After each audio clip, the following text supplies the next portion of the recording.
stala, slzami ju polívala. Hej, ráno, ráno, bielý deň, vstávaj horu, paradnico klaďo, hej.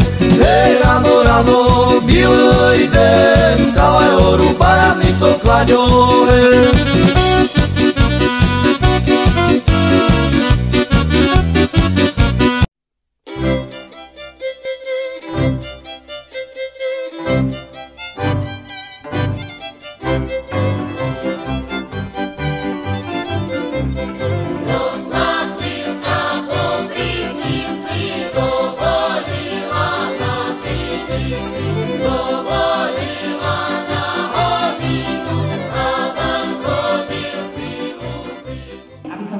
Privítala na dnešnom projektovom dni. Možno, že si pamätáte projektový deň z minulého roka. Tohto roku sme sa rozhodli, že projektový deň bude na tému Jakubány, obec, v ktorej žijem. Dnešný deň je taký slávnostný, pretože dnešný deň bude prezentácia výstupov toho, čo ste si počas projektového týždňa alebo dňa pripravili. Prajem vám všetkým dneska pekný deň, tým, ktorí budú prezentovať, aby sa im darilo, aby ste išli bez trémy, pretože sme tu všetci svoji, urobíme si krásne popoludne. A ešte Neoddeliteľnou súčasťou života Jakubiancov sú športové aktivity. Patrí k nim stolný tenis, nohejbal a volejbal, no najväčšiu popularitu medzi všetkými generáciami má futbal. Začiatky futbalu po Jakubánoch. Prvé zmienky o organizovanom futbale v obci pochádzajú z roku 1952. Prvé ihrisko bolo situované v blízkosti mosta Poneže Jakubia. Klub bol zaradený do okresnej súťaže, kde hral proti Plavici, Nové Ľubovni a ďalšie. Napriek chýbajúcej infraštruktúre si futbal získal veľkú popularitu. Futbalový oddiel fungoval nepretržite približne 10 rokov. Na jeho rozvoji sa podielali významné osobnosti ako Štefan Krivoniak, Mikuláš Petrenič, Štefan Halina, Jozef Guľašík, Jan a Štefan Riedlci. Najpamätnejšie zápasy z tohto obdobia sú proti Starej Ľubovni, kedy Jakubianci vyhrali 5-2 a potom proti Nižným Ružbachom, kedy Jakubáni vyhrali 11-0. V roku 1900 Sokol Jakubány tréner Štefan Kaprinič.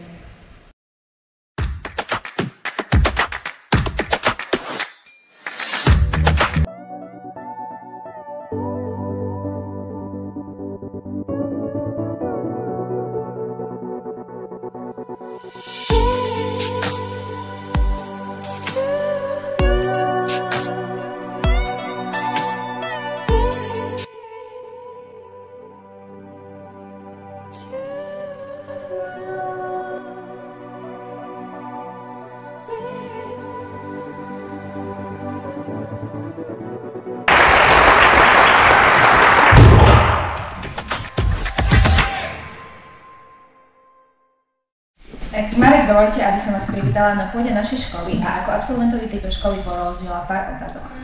Aké boli vaše futbalové začiatky a čo vás priviedlo k futbalu? Tak v podstate futbalové začiatky boli v mojom prípade dosť v neskoršom veku a asi až, keď si dobre pamätám, v nejakom 5. ročníku na základnej škole. Tak ďakujem za rozhovor a prajem všetko dobré v rodinnom, pracovnom i športovom živote. Ďakujem veľmi pekne. Na základe informácií, ktoré sme získali od našich starých a prastarých rodičov pre Jakubány, boli typické tieto jedlá. Pyrohy plnené zemiakmi s brindou alebo tvarohom, halušky, šalata, zatírka, polievka zo zemiakov a kyslej kapusty, kukuričanka, kryžanky, kúsok jablka alebo zemiaka prikropeného do kríža a upečené v rúre alebo v bahrebe. Žalky, guličky pripravené zo zemiakov a múky, osol, domáci chlieb, kružový. V nedeľu ráno sa ako typické jedlo varili pyrohy a obed sa pripravilo mäso z krúpa, zatínka a zývaný japčaní. Posledné 3 jedlá sme pre vás pripravili na ochutnanie. Nech sa páči, poďte sa ponúknuť.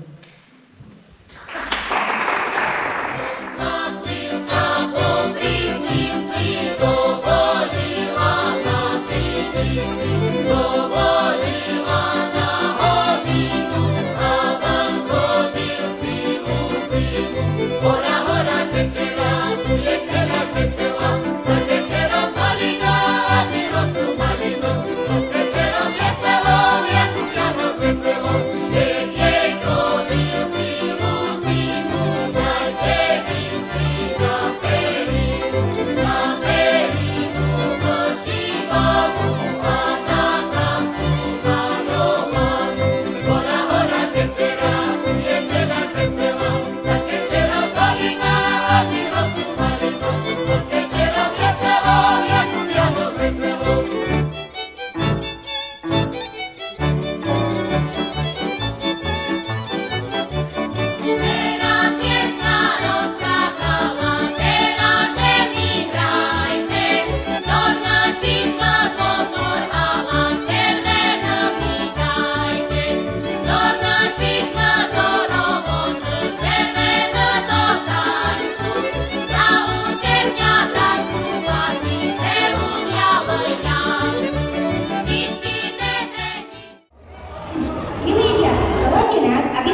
myslíš? Ako sa v minulosti ľudia spoznávali na ulici?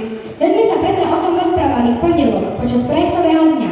Tak ako sa vyvíjala móda, menil sa štýly, tak aj školy mal svoje premeny a podoby. Ľudia si vytvorili pravdu.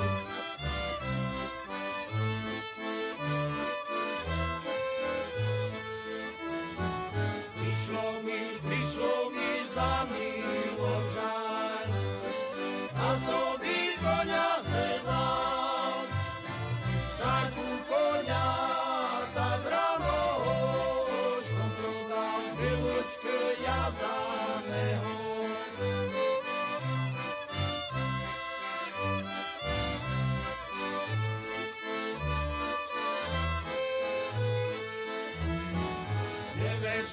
Neveškom, ale stežkom, odezvia koňu brány, na tú lúčku, na zelenú, u mojich trajici starodávne.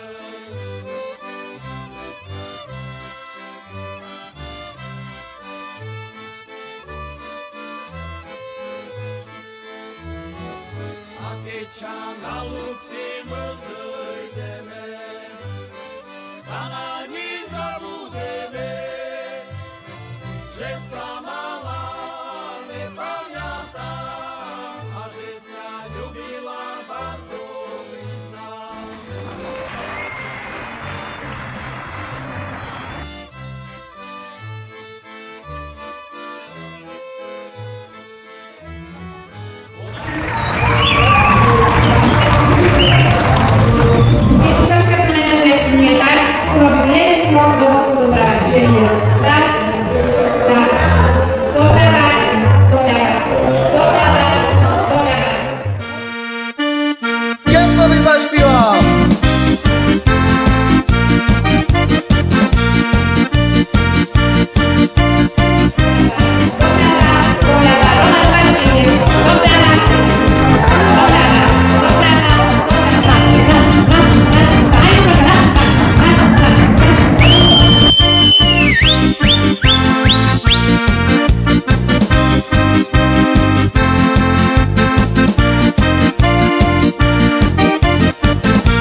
Na smerečku rozvíjú sami všetko do veršočku. Na smerečku. Takže dovolte mi, aby som v mene vás, v mene vedenia školy poďakovala všetkým tým, ktorí sa na tomto prekrásnom dni zúčastnili, ktorí na ňom participovali, ktorí pripravili jednotlivé akcie. Ďakujem vám veľmi pekne, že ste ten dnešný deň učiteľa mohli tak pekne oslaviť spolu s vami. Takže krásny víkend vám prajem a dovidenia niekedy na budúce. Rozvíjú sami všetko do veršočku.